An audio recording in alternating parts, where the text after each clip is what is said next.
अस्सलाम वालेकुम फ्रेंड्स, क्या हाल है आप सबका। उम्मीद है आप सब खैरियत से होंगे। मेरा नाम डॉक्टर मोहम्मद अहमद फ़ाखर है और मैं पाकिस्तान में एज ए कंसल्टेंट एजुकेशन काम कर रहा हूँ। आज का जो मेरा टॉपिक है वो बहुत ज़्यादा अहम टॉपिक है। तो आज मैं बात करने लगा हूँ एक ऐसे मर्ज़ के ऊपर जिसको हम बवासीर कहते हैं या पाइल या फिर हेमरॉइड्स कहते हैं। आज 10 में से हर एक अफराद इस बीमारी में मुब्तला होता है और कई लोग इसके ऊपर बात करने से भी घबराते हैं। और हम आज ज़्यादा इसके ऊपर ही आज ज़ेर बहस रहेंगे, इस मौजू के ऊपर ही। तो हम बात करेंगे इस वीडियो के अंदर कि जी इसकी क्या वजह होती है, ये कितने किस्म के होते हैं और इसका इलाज क्या मुमकिन होता है और क्या इसकी होम्योपैथिक अद्वियात क्या हो सकती हैं जिससे हम इसका इलाज कर सकते हैं। तो स्टार्ट करते हैं अपनी वीडियो को। अगर बात करूं कि हेमरॉइड्स होते क्या हैं या बवासीर होता है क्या, तो ये भी आजकल बहुत ज़्यादा आम आपको देखने में मिलेगा। हर 10 में से 1 या 2 फ़र्द जो है वो मुब्तला होते हैं बवासीर के अंदर। इसमें होता ये है कि जो आपके जो मकद की जो वेन्स होती हैं वो फूल जाती हैं, वो स्वेल कर जाती हैं, वो वेरिकोज वेन्स हो जाती हैं, जिस वजह से जो है वो बवासीर जो है वो वजूद में आता है। अब देखें, अगर मैं बात करूँ कि जो बवासीर है या जो हेमरॉइड एक देखें आपकी एक नॉर्मल एनाटमी या फिर आपके जिस्म का एक हिस्सा ही होता है। अगर जैसा कि मैं आपको समझाने की कोशिश करूँ, अगर ये जो मकद होती है, अगर इस तरह मकद है तो मकद का ये जो ऊपरी हिस्सा होता है, ये बाहर से जो आपको नज़र आ रहा है ये ऊपरी हिस्सा, इसको हम कहते हैं हेमरॉइडल पैलेक्स। तो इसके अंदर कुछ वेन्स होती हैं जिसको आप हेमरॉइडल वेन्स कहते हैं, हेमरॉइडल आर्टरीज कहते हैं। तो वो वेन्स होती हैं, लेकिन जब ये क्या है कि ये फूल जाती हैं और ये फूल कर प्रोट्यूड करके यानी कि अंदर से प्रोट्यूड करके बाहर आ जाती हैं, तो उसको हम बवासीर का नाम दे देते हैं, हेमरॉइड्स का नाम दे देते हैं। अब बात करते हैं क्लिनिकल फीचर्स की बात कर लो, यानी कि इसकी क्या अलामात हो सकती हैं बवासीर की। तो ये तो आपको पता लगे जब आप स्टूल पखाना करते हैं तो उसमें खून आ रहा है बहुत ज़्यादा, या फिर आपको कोई चीज़ बाहर आती महसूस भी हो रही है। मज़ीद ये कि जी आपको एनीमिया हो सकता है, खून की कमी हो सकती है। जाहिर सी बात है जब आपका खून पखाने में आ रहा है तो उस वजह से आपकी HB गिर सकती है, आपको खून की कमी हो सकती है। आपको NLH हो सकता है, यानी कि मकद के मुंह पर खारिश हो सकती है। समटाइम मकद से डिस्चार्ज भी हो सकता है। तो ये हमारे पास कुछ मेन सिम्टम्स होते हैं बवासीर के। मज़ीद इसके ऊपर टाइप्स बता देता हूँ कि इसकी टाइप्स क्या हो सकती हैं, कितने किस्म के हो सकते हैं। तो टाइप्स में हमारे पास सबसे पहले आ जाता है कि सब इंटरनल हेमरॉइड्स होते हैं और एक्सटर्नल हेमरॉइड्स होते हैं। इंटरनल हेमरॉइड जो कि आपके मकद के अंदर ही होते हैं, और एक्सटर्नल हेमरॉइड जो आपको बाहर अपनी मकद के गिर्द जो है रेक्टम के गिर्द फील हो रहे होते हैं या बाहर आपको नजर आ रहे होते हैं, वो एक्सटर्नल हेमरॉइड्स होते हैं।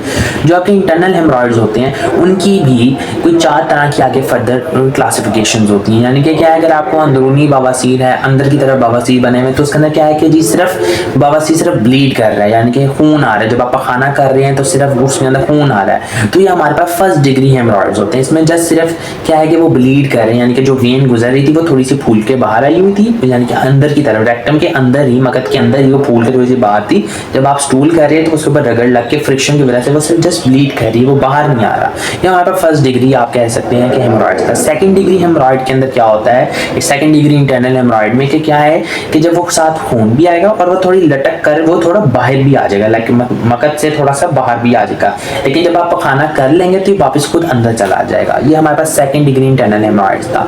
अगर बात करूँ थर्ड डिग्री इंटरनल हेमरॉइड की, कि थर्ड डिग्री इंटरनल हेमरॉइड क्या है, तो थर्ड डिग्री इंटरनल हेमरॉइड में ये है कि वो खुद वो जो प्रोट्रूजन थी, जो वो आपके पास जो वेन वो फूली हुई बाहर आ रही थी, तो वो पूरी बाहर आ जाएगी और वो खुद मैनुअली अंदर नहीं जाएगी। तो अगर मैं बात करूँ फोर्थ डिग्री इंटरनल हेमरॉइड्स क्या होते हैं, तो फोर्थ डिग्री इंटरनल हेमरॉइड्स वो होते हैं कि इसके अंदर क्या है कि जो वो प्रोट्रूजन है, जहाँ वो जो वेन जो स्वेल हुई थी वो पूरी ही वो बाहर आ जाएगी, पूरी बाहर आ जाएगी। आपको ऐसा ये पूरा फील होता है कि जब आप खाना करते हैं तो कोई चीज़ बाहर आ जाती है, वो फिर बाहर ही रहती है। और ये जो किस कंडीशन होती है, इसके अंदर हमें फ़ौरन ही पे सर्जरी भी चाहिए होती है, कि अगर सर्जरी करनी पड़ सकती है, और क्योंकि अगर हम इसको प्रॉपर्ली तौर पे ठीक ना करें तो वहाँ पे गैंग्रीन भी हो सकती है।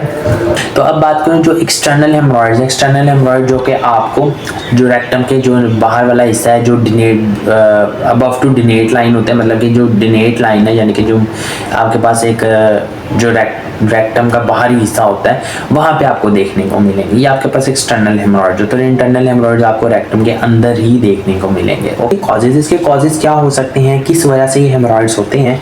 तो अगर बात करूँ तो इसका जो सबसे पहला जो हमारे पास कॉज आता है वो एक्सेसिव स्ट्रेनिंग ऑफ स्टूल है, कि आप बहुत जोर लगा के जो है पखाना कर रहे हैं, यानी कि आपको बहुत ज़्यादा इसमें कब्ज़ बहुत ज़्यादा रहती है, या कब्ज़ है तो आप बहुत ज़्यादा ज़ोर से पखाना कर रहे हैं, या फिर आपका जो पखाना है वो बहुत ज़्यादा हार्ड है, बहुत ज़्यादा सख्त है, बहुत ज़्यादा लंबी है, तो आप स्टूल कर रहे हैं या पखाना कर रहे हैं, तो उस वजह से भी आपको हेमरॉइड हेमोरॉइड जो है वो हो सकते हैं, क्योंकि जब वो बहुत ज़्यादा आप वो जोर लगा रहे हैं, एक्सेसिव स्ट्रेनिंग कर रहे हैं, तो वेन्स जो है उनका हेमोरॉइडल पैलेस के ऊपर प्रेशर बहुत ज़्यादा बिल्ड हो रहा है। इस तरह के आपका एक फर्दर कॉज भी कि आपके अंदर इंटर एब्डोमिनल प्रेशर जो है आपका वो बहुत ज़्यादा बड़ा हो, या फिर मजीद कि आप बहुत ज़्यादा आपका खड़े रहने का काम है, आपका बहुत ज़्यादा बैठ कर करने वाला काम बहुत ज़्यादा है, तो ग्रेविटी इफेक्ट के ऊपर भी आपकी जो वेन्स होती हैं वो स्वेल कर जाती हैं।